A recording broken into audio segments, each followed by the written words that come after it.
This feels ominous. Alien pseudopods coming at me from every direction. George, what is it like to come to something like Comic-Con and see just how big and crazy the show has gotten over the past few years? Well, it's pretty overwhelming. But of course, I've been seeing it all around the world. I mean, a couple weeks ago, I was in France, Dijon, France, not even in Paris, but in Dijon, in Burgundy, and we had 3,000 people sign up for a book signing. Some of them standing in line, for a day and a night to make sure they got in. So everywhere I go in the world, the Game of Thrones is there. We have the Queen coming by to visit the Iron Throne, and Comic-Con is the ultimate example of that. So many people here, so much enthusiasm. It's wild. Hey George, you have a huge audience throughout the world. Part of that audience are men and women of our armed forces that watch on American Forces Network, all deployed around the world. What do you have to say to them? I hope they all come home safely, and I appreciate their courage and their dedication and their service. These are the guys of the real Night's Watch, who they are the watchers on the walls. They are the shield that guards the realms of men. Was there anything that surprised you that was a departure from the book to the TV show? Well, there are a lot of departures, of course, some very trivial and some larger. I can't say they surprised me. I mean, I am a co-executive producer on the show, so I work with David and Dan, and I kind of know what's coming. So by the time it's actually on TV, I've known of it for 6 months or more. George, has there been a character that's been more difficult to develop, been more problematic to develop for television? Well, for television, you really have to ask David and Dan. I know writing the books, which is my main function, Bran, I've always said, is the hardest character to write. He's the youngest of the viewpoint characters, and when you're writing from the viewpoint of an 8-year-old or a 9-year-old or a 10-year-old boy, you have to kind of put yourself in a different mindset and say, okay, well, this is what's going on, but how would he understand it? Also, he's the character who's most deeply involved in magic, and in fantasy, magic is tricky to write. Magic can easily overwhelm your story if you handle it wrong. So writing the Bran chapters is always a challenge for me. It goes a little more slowly than some of the other chapters. George, any reaction to the huge international interest in Game of Thrones overseas? Well, I'm gratified by it. I think we're, the most successful internationally show that HBO has ever done.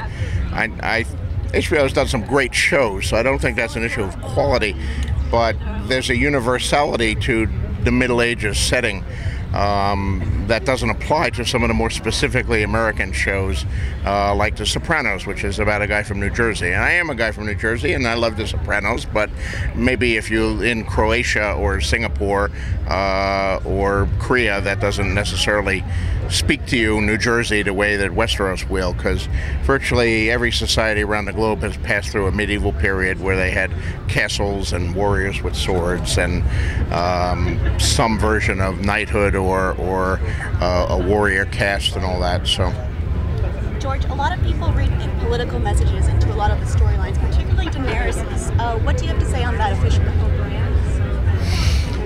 I'm not a fan of allegory any more than Tolkien was, but I do think there are certain universal truths. People know my life story, know that I was a conscientious objector during the Vietnam War, but I'm not a complete pacifist. I've espoused on that in the past. But I'm not writing a thinly disguised political allegory of current political situations. If I wanted to write a story about Iraq, I would write a story about Iraq.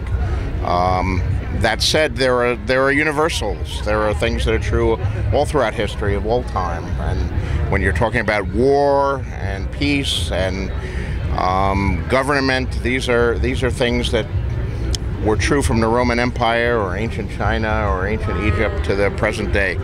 And there are lessons to be learned there, and hopefully some of them apply to our present day situations.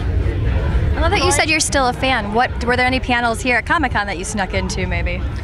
Sadly, I was unable to sneak into any panels here at Comic-Con.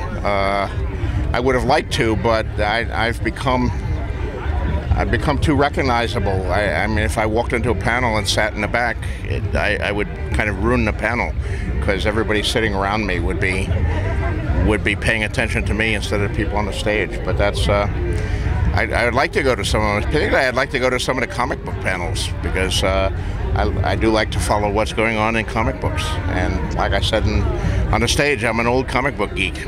Wear a mask next year. Yeah, I have considered doing that. It's just, masks are so hot. I don't know how these cosplay people do it without fainting. But I did actually pack with me. A number of years ago, I rode in Mardi Gras for a few years with Endymion, one of the super crews, and every year when you ride on Mardi Gras, they give you a costume. I had a few of those, so I bought one of my Mardi Gras costumes, but I never had the chance to put it on. Last one, guys.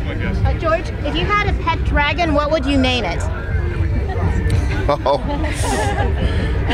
I don't know, Puff.